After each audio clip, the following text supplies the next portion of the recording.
What's good, fam? All right, so right now, what I want to talk about is what Corona or COVID 19 has taught me about business in terms of what it's taught me about how to approach business and how to deal with business. Right off the bat, I have to say, it's taught everybody that something like this can happen.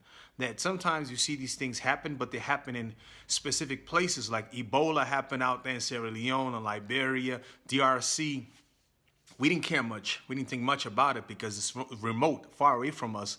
But they had already had these kind of levels of pandemics or epidemics, whatever, in that space. And because of that, they went through some serious economic suffering and economic contraction. And now we're seeing it on a global basis with this thing being global, from the US to Japan to Germany, Italy, Spain, South Africa, China itself. It's a global thing. And it makes you realize that if you have to create a business or a income stream that is robust and dynamic, you've got to diversify. By diversify in businesses that are not systematically affected by the same event. So for instance, if you had stock in an airline, in a cruise line, and in hotels, in normal circumstances, you might have figured that's pretty good. I've diversified my portfolio. I like tourism stocks. I like travel related stocks and investment options. I'm good, right? It would be. Even better, you might have said, oh, well, I've got stocks of those kinds in different countries, in different parts of the world's hemispheres. So when one side is in winter, my stock's in the side that's in summer, earns me money, and the stock, when the other side is in winter, the other side is in summer. You could have diversified that far as well. But now what happens when a global pandemic affects the entire planet? You've got to now look at what has been happening over the last 6 months and say, what still made money in this specific instance, in this specific situation? It was, of course, medical stocks. Pharmacies made killings. Glove manufacturers, mask manufacturers are still making killings. Sanitizer manufacturers making killings. Alcohol in those countries where it was being sold, because some countries banned selling of alcohol and cigarettes, but in those places where you could buy alcohol, people are more likely to sit at home and they're more likely to buy another beer. Maybe it's not as high as normal because people are not going to pubs and places and wine and restaurants and drinking wines, but those stocks still could perform in those countries that did not ban alcohol sales or cigarette sales. What's next? Internet related service providers, phone providers, network connection service providers, who, because people were now online. I mean, Netflix and others were asked to reduce the quality of videos that they were streaming in Europe and other places because the demand would outstrip the bandwidth available to watch the programming and the content, because everybody was on Netflix trying to watch something because they were at home. And also stock that of any company that was involved in infrastructure elements, laptops, printers, phone lines that allowed people to work from home, were also good and well-performing stocks, while those that were like the gyms performed poorly because nobody could go to the gym. So when you're building a portfolio for a rainy day and for all kinds of scenarios, now you've got to add, what happens if there's a pandemic? What happens if there's a tsunami? What happens if there is a wide ranging impact from an event, whether it's a tsunami, an earthquake, a power outage?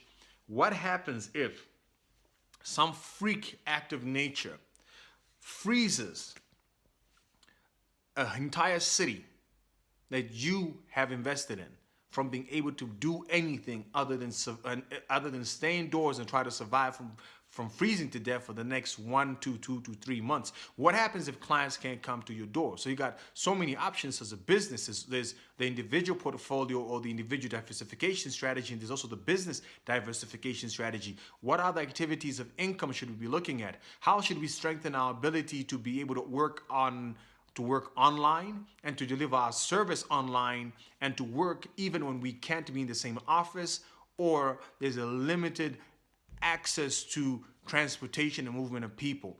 How do you see opportunities in those spaces? You got to go out there and look at the market and say what was still making money in Germany, in France, in Britain, China, the US, in South Africa, in Zambia, when the borders were closed. And if you look at that, you say, I've got to make sure that apart from the stocks in the areas we're already diversifying into naturally, we've got to look at these as potential add-ons. So we got to research as well, what else can we add that allows us to survive a pandemic type situation or a tsunami type situation or an earthquake type situation. We still got to start looking at it from a anything can happen perspective.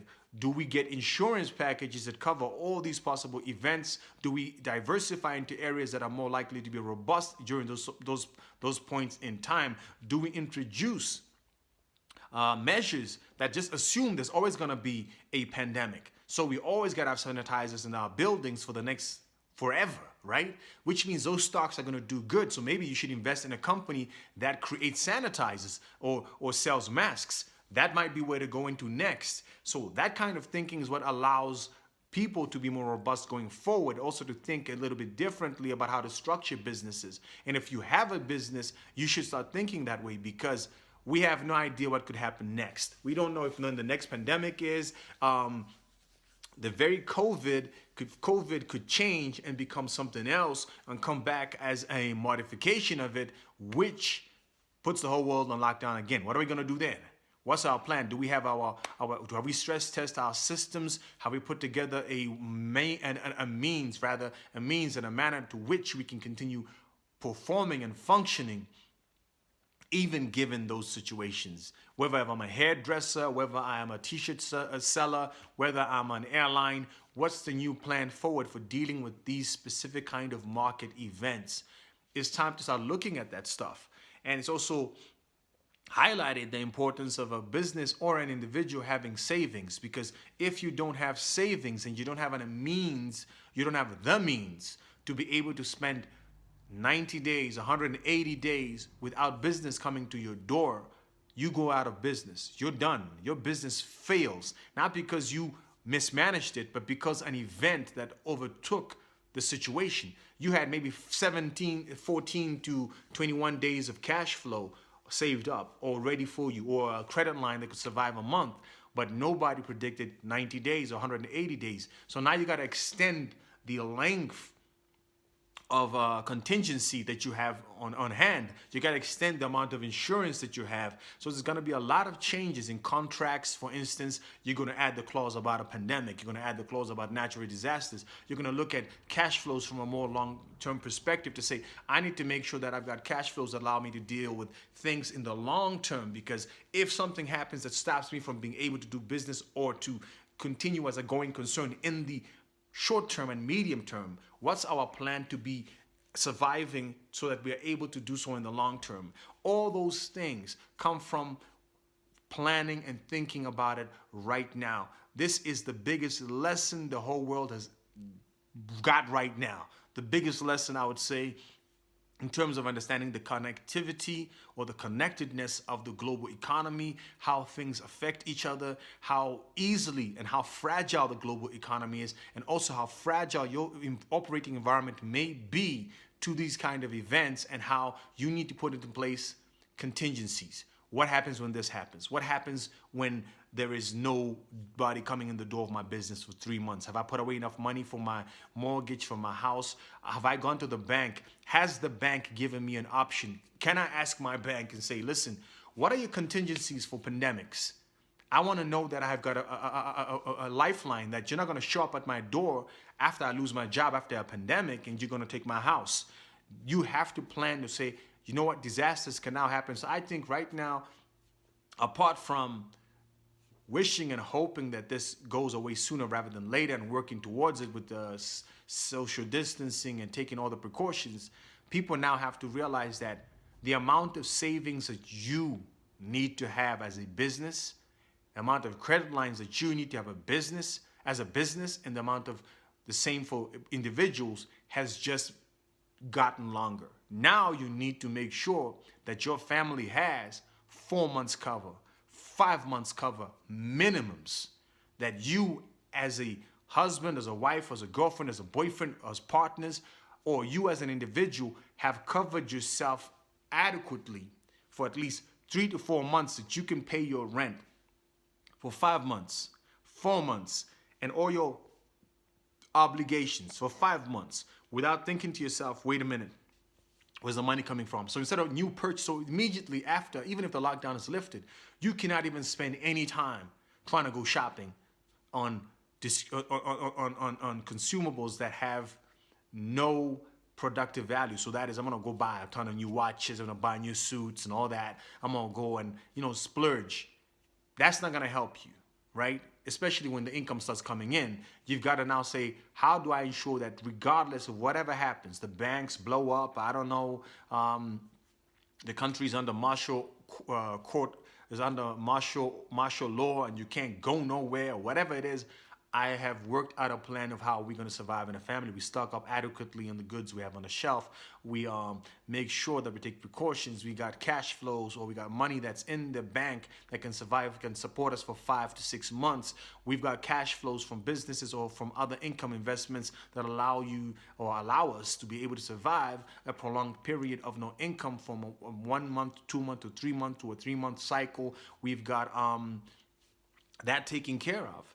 And if you can't do that right now, and this specifically after this crisis, you're putting yourself in a very precarious position, because the one thing that is evident right now is that those countries that don't manage the economic side of this pandemic properly are practically going back 5 to 10 years on their economies due to contraction of output, contraction of consumer spending. People don't have money. They don't have money to spend, so the economy contracts. People don't have jobs, so they lost their jobs. They go into poverty. They default on their debt. They can't pay their home, their mortgages, their rent. They can't pay their car payments. They can't pay people who they owe. And therefore, they're in a seriously precarious financial position. What do? People therefore start falling back into poverty. People who might have been at the lower end of the middle class, or even the middle of the middle class, or even at the top of the middle class, start falling back into the poverty, back into the lower echelons of the economic side of the economic order, because they simply have met an event they did not plan for, that they were not looking for, that their previous financial standing and cycles of expenditure and earning allowed them to exist as if things were then. But at this point in time, they've reached the ultimate or the perfect situation that puts them in a space where failure and falling back into poverty is the result. You need to be aware of this. No matter whether this pandemic goes away next week, and you do not forget it. Do not become a person with amnesia. Do not become a family with amnesia. Always remember, a pandemic can happen today, next week, 4 years from now, 5 years, 10 years, 15 years, 20 years. Make sure you've taken the contingencies. This is not a once in a lifetime event.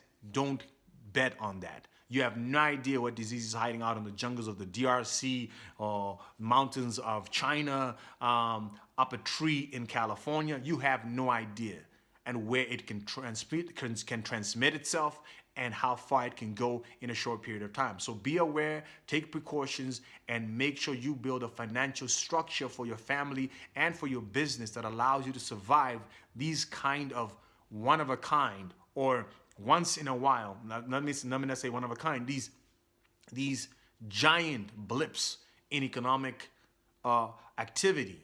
You've got to be ready for them. They always will come. You don't know when, so take your precautions. You are going to be your own insurance, because I can guarantee you a lot of people are going to have problems with insurance right now, because insurance companies probably did not put this kind of event in some of the insurance policies that they gave these people. And when these people say, well, my insurance says, they say, oh, wait a minute, but the insurance never covered a pandemic.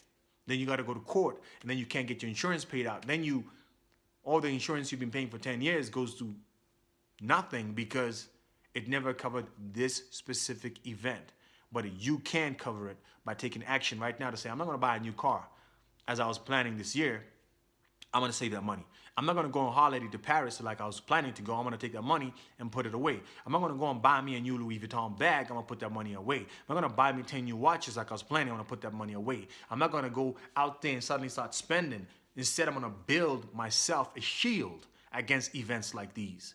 And that's how you can ensure that when the next event of this nature happens, you're ready for it. You are not sweating bullets. You're not sitting at home tossing and turning at night wondering if they're going to come and get your house tomorrow morning, if they're going to evict you, they're going to chase you, if you're going to end up poor and you don't know how to, and your kids will not be able to go to school anymore. If you make the sacrifice as an individual, as a family, if you talk about it and say, listen, for the next 6 months, can we sit down and just put together a vault of cash that will stop this family from ever being in a situation of extreme suffering should this ever happen again? And you get your kids to participate, you get your wife to participate, and this is a possible and doable thing. Well, I hope that's some useful information and useful way to look at things, and I will see you in the next video. Until then, though, guys, do more, be more, become more on your purpose. We want to see everybody. I want to see everybody surviving. I want to see everybody prospering, and I want to see everybody able to deal with events like this in the future. I'll see you guys next time.